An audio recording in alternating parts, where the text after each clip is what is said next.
So you've done it. You open up your brokerage account one day, and bam, there it is. A six-figure number staring back at you for the very first time.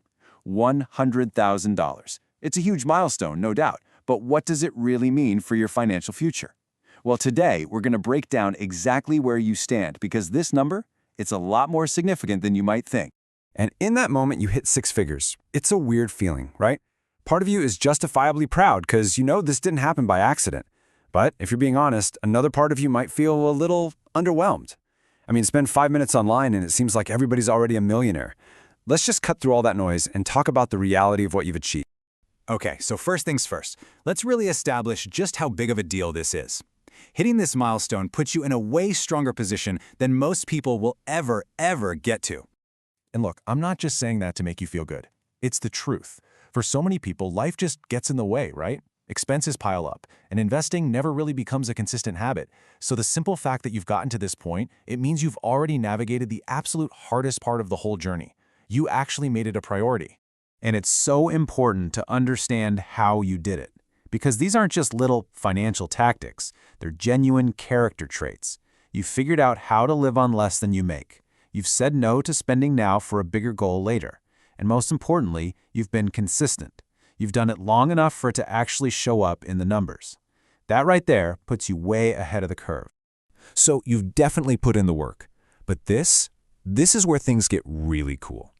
See, the $100,000 mark isn't just another number. It's the exact point where the fundamental math of how you build wealth begins to totally change. Let's put some real numbers to this to make it tangible. Let's say your 100 grand is in a diversified portfolio that kicks off about a 3% dividend yield.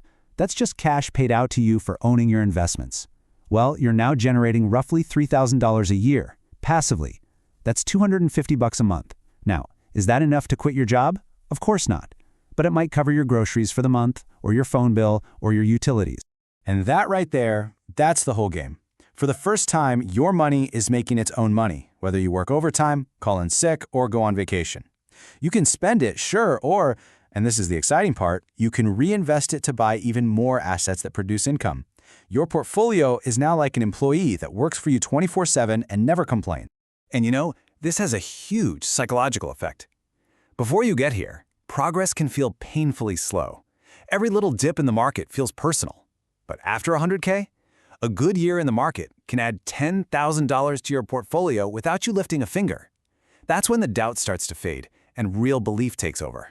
And time, which for so long felt like your enemy, suddenly becomes your single greatest ally. Okay, so you've hit the milestone. The math is finally on your side. But the most successful investors, they understand a critical principle here. This isn't the end of the race. It's actually the start of a whole new one. This mindset is what separates the people who keep going from the people who just stall out. It's ironic, really. A lot of people hit this number, get comfortable, and take their foot off the gas, but that's a huge mistake. This isn't freedom just yet. This is leverage. It's the solid foundation you can now start aggressively building on top of. And I want to be super clear about this. You have just finished the absolute hardest part. Early on, you're fighting against everything. Low balances, the limited effects of compounding, and the constant temptation to just go spend the money. It is a total uphill battle. But now, you've finally reached a critical mass where the portfolio starts to grow under its own weight. And a pretty amazing shift starts to happen. In the beginning, pretty much all of your growth comes from what you put in, your contributions. But as time goes on, the portfolio's own growth, the interest, the dividends, all compounding on themselves, that's going to start to dwarf whatever you can save. Your money's work will eventually outpace your own work. Having this foundation gives you something that is just incredibly valuable. Options. You're not so reliant on that single paycheck anymore. A surprise car repair bill doesn't have to be a full-blown crisis. You actually have the financial buffer to take smarter risks, maybe change careers, or even start a side business. It reduces financial stress in a way that's hard to describe until you actually feel it. So you've got this leverage, you've got options, but how do you actually use them effectively? Well, your strategy needs to evolve. What got you here isn't necessarily what's going to get you to the next level. Let's think about this like baseball. In the early days, it can feel like you need to find that one hot stock, that one home run, to really make a difference. But now, with a real portfolio to protect, your focus has to shift. You don't need home runs anymore. You need consistent, repeatable base hits while making sure you protect what you've already built. So your new game plan really rests on these 3 pillars. You want consistency, assets that grow steadily. You want durability, things that can handle a market downturn. And you want reliable income, investments that pay you over and over again. This is where long-term, patient investing really starts to pay off. You know what this all boils down to? While excitement might have gotten you started, at this stage, just sticking to a boring, repeatable strategy is going to outperform chasing shiny new ideas. Discipline is now your most important asset, period. We've talked strategy, we've talked mindset, we've talked numbers, but let's zoom all the way out and remember the real reason you're doing any of this. It's not just about the money, it's about getting to the ultimate prize. Suddenly, this whole idea of financial freedom stops being some fuzzy, far-off dream and starts becoming a real destination with actual numbers attached to it. It's a pretty simple formula, really.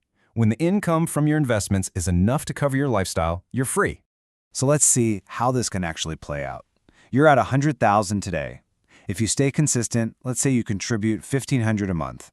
With reasonable market returns, you could realistically hit $500,000 within a decade. And if your freedom number is, say, $50,000 a year in income, well, you can now see the path to the $1.7 million portfolio you'd need to generate that. It's still a long road, but it's no longer a mystery. And here's the quiet advantage you have right now. The best part, really. You don't need to go searching for motivation anymore. You have already built wealth in a system that's pretty much designed to take money from you at every turn. You've proven to yourself that your process works. That discipline, that is the real asset you've been building all along. If you just stay the course, this portfolio is going to grow. And yeah, it'll buy you nice things, peace of mind, security, but the single most valuable thing it will ever buy you is your time. It will give you back the hours, the days, and the years of your life to spend exactly how you choose. So the real question you have to ask yourself is, what are you going to do with it?